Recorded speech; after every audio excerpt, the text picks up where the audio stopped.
Torches illuminate the entire length of this decadently adorned hall. A series of gallery paintings are hung along the north wall, while a towering statue stands watch over the far eastern wall. What I'm curious about now is that this person they probably made all 5 demons, and I don't know if they will just kill you, or what. Some of them might kill you, some of them might have different ways of solving their puzzles. You might be able to get through here multiple ways. I'm curious. They probably drew 5 different sprites for all of them, which is kind of what interests me. Let's look at the statue. I'm sure that the statue is like, solve my riddles 3, and you have to touch the 3 paintings or something. The unnerving, disemboweled statue remains in place, though you notice that one of its eyes is no longer stone. It stares at you, following your movements with its eerie gaze. Creepy. So, apparently it had stone, it's been all stone, but one of its eyes has stopped being stone, so these paintings basically are what's leading to that. The first painting is torn and smashed. Jesus, I'm sorry. Painting 2. It's called The Darkness of Night. Touch the painting. You reach out to touch the canvas. And the moment your fingers make contact with the aged paint, a creeping darkness clouds the edges of your vision. Your vision fades to blackness as vertigo strikes you. When the world stops spinning and you regain your senses, you find yourself in a dark and shadowy forest. Stumbling into the darkness of night, it takes a moment for your eyes to adjust to the moonlight. It took me a moment for my eyes to adjust, that's for sure. It's quiet, save for the drone of thousands of crickets rubbing their tiny wings en masse in the distance. There's a large dark shape jutting out of the grass nearby. It appears to be a headstone. You approach the old grave and pull off the moss from its crumbling face. It's difficult to read the inscription in this light, but with a little eye strain you're able to make it out. It reads, Chapter 3. The Things That Watch from the Darkness. Not far behind you, you hear the snap of a twig and the rustling of bushes. You're in a small clearing in the forest. An entry point, an exit, a place in time. You notice something new, a torn piece of parchment, as if it was ripped from an old book, lying on the ground. The path continues to the north. Let's look at the parchment. You pick up the torn paper and find peculiar text scrawled hastily in faintly glowing yellow ink. What is it that emerges from the brush? Does it examine the tribute? It does. Oh, it does. A small clearing in the forest, an entry point, an exit, a place in time. The path continues north. Whispers. Are they coming from the darkness or from your own listless mind? Shadows bend and sway in the moonlight. The wooded path winds deeper into the forest ahead. You pause for a moment, considering whether the shadows are just shadows, or are they something else? Are they just shadows? Shadows or no, moving along seems like the best course of action. You steel your nerves and proceed. The crickets continue their steady chant in the stars. Noteworthy is that my inventory is empty again. North or south? Let's keep going north. As you walk further up the path, a breeze whips up the cool night air. It blows a small fluttering object into view, which catches on the low branch of a nearby pine. You approach the tree and find the object is another scrap of paper. You pluck the note from the tree branch and unfold it, and read, It proceeds without hesitation, an interesting specimen. Oh.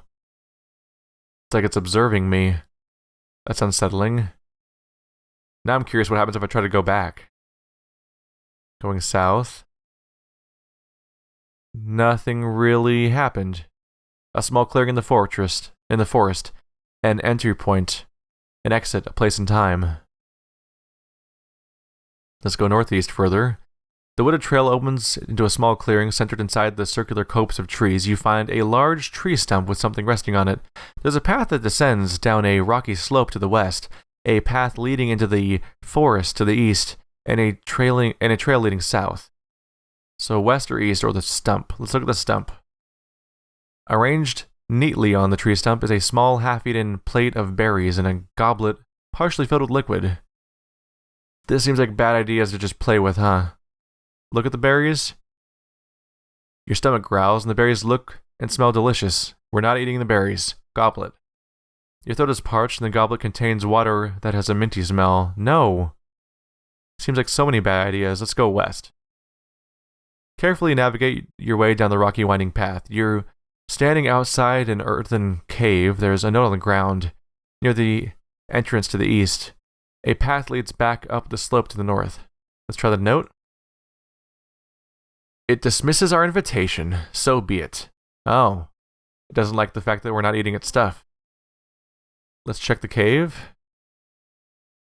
Crawling inside the dank earthen cave, you find the rotting corpse of a recently deceased man. His flesh has been completely eaten away. Cool. North then. Did anything change? Alright, further east.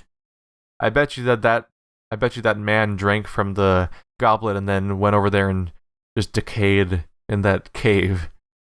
The crickets have stopped chirping. Oh, cool. Great. That's what I want to hear. So this says west or east, but there's a southern bit here we just can't see, I guess.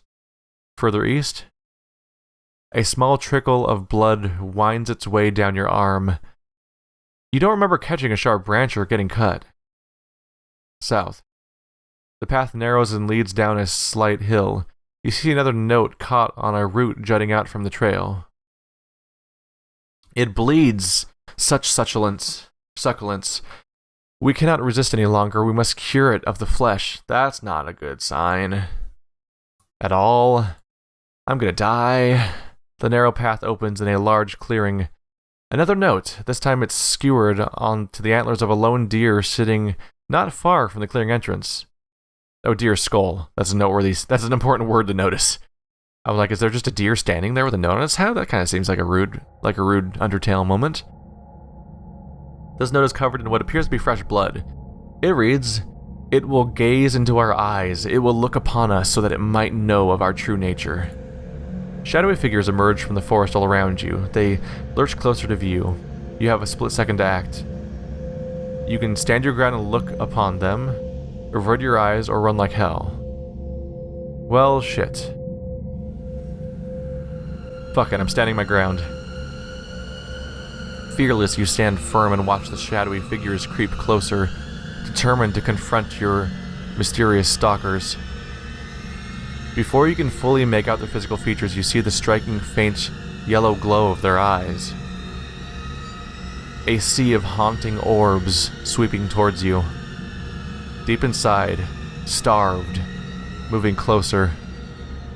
You're swept away in the current of those eyes and lost in the dark turbulence of the forest. Can't look away, can't move. Submit, locked in a gaze. You feel something coil its way up your leg. A ginger touch on your back, around your neck, your arms, entwined fully in the grip of the dead gaze of those eyes. And then the feasting begins. Well, we're dead. We're finding a lot of ways to die in this game. I lasted a pretty long time since the last time I died, though. Alright, well that happened. Whew. Alright, this is the beginning of my second session, a few days later, of The Book is a Dungeon. I stopped when I got killed that last time. So, let's see, this, I feel like I should say that just to contextualize it if I have a weird discontinuity in my thoughts or something like that. This note is covered in what appears to be fresh blood. It reads, "It will gaze into our eyes, it will look upon us, so that it might know of our true name." Shadowy figures emerge from the forest all around you. As they lurch closer into view, you have a split second to act. So last time I looked at them, standing my ground, that did not work. Still though, I imagine they're big, tough things. They're probably fast and dangerous. So it seems like last time I looked at them in the eye, they mesmerized me. It's like that's how their power works. But running seems like they're just going to get me. But I wonder if I avert my eyes, if there's going to be a way to sort of worm my way out of this, a way to outthink this. So we're going to avert our eyes.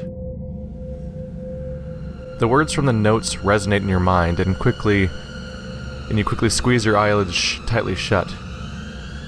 The sounds of rustling glass and snapping branches grows louder as more of the mysterious entities come pouring forth from the woods. You hear their labored breathing and feel their presence as they slither and lumber closer and closer. Their foul breath wafts over you as an unknown touch coils around your wrist. Razor-sharp, but curiously gentle claws paw at your flesh, leaving slight, stinging trails that tickle and burn as they rake across your body. More coils wrap around your limbs, and you can feel their tension pulse ever so slightly in anticipation. A wet tendril licks the outside of your eyelids, tempting and teasing them to open. There's a restrained urgency to the proceedings, as if they're waiting for something. When minutes pass and you don't give them, the creatures cry out, howling white hot fury, actually. The unholy sound rises to a deafening crescendo, and then it stops. The creatures are gone. And you open your eyes. Oh, hey, we're out, just like that. So, I had to start from this whole floor from scratch, so I assume even when I finish these 2 rooms, well, the middle room and the last painting, I assume I'll have to go back and summon that demon again, which will, of course, be something you guys don't have to watch, but I think you have to do the entire floor in one go. I guess once you know the solutions, it's not that big of a deal. That was straightforward enough, though. Just don't open your eyes. That was their trick, is that eye contact is how they seduce you. It also implies that apparently they didn't give a shit about trying to eat you. They were specifically trying to go after something they only can get by mesmerizing you, so it probably had something to do specifically with your mind.